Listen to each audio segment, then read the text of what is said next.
সব খাবারের আপডেট আজকে একসাথে দিব।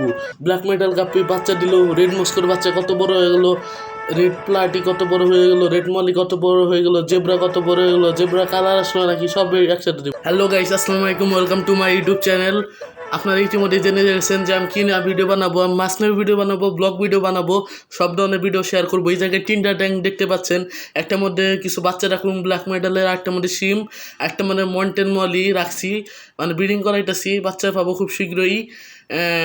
আপনারা দেখতে পাচ্ছেন যে এই মুহূর্তে কিছু রসগোল্লা টাইপের রেড মস্কোর বেবি আছে, অবশ্য বয়স এদের 1.5 মাস, আবার কিছু আছে 1 মাসেরও, বড় হয়ে গেছে, কিন্তু একটা মেল আছে বড় সাইজের। তো গাইস দেখতে খুবই সুন্দর, কেউ মাশাআল্লাহ লিখে যাবেন না। তাছাড়াও আজকে আপনাদের দেখাবো শর্টটেল মলি, শর্টটেলও আছে, আবার রেড মলিও আছে। খুবই পছন্দের একটা মাছ, খুবই লাফালাফি করে, যে কারণে নেট দিয়ে রাখতে হয় সারাক্ষণই। এবার আসল টপিকে চলে আসি, যে আমার ব্ল্যাক মেটাল কাপ্পিটা বেবি ছাড়ছে। আমি খুব সফলতার সাথে ব্রিডিং বক্সের মাধ্যমে বাচ্চাগুলো সঠিকভাবে মানে বাঁচানোর চেষ্টা করছি। জানি না কতটুকু পেরেছি, তাও চেষ্টা করছি। বাট অনেকগুলো বাচ্চাই বাচ্চে, যদি ব্রিডিং বক্স না থাকতো তাহলে আমি একটা বাচ্চাও বাঁচাইতে পারতাম না, তাও অনেকগুলো বাচ্চে।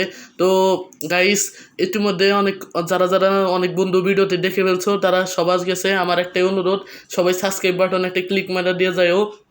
তারপর দেখো স্পষ্টভাবে দেখা যাচ্ছে না, এবার আমি জুম করে নিলাম, একটু হালকা স্পষ্টভাবে দেখা যাচ্ছে। এরপর দেখাবো আমাকে, এরপর আপনারা দেখবেন কিছু জেব্রা, কিছু ব্ল্যাক মেটাল লেসও আছে এক পেয়ার। ভিডিওটি ভালো লাগলে একটা সাবস্ক্রাইব করে যাবেন।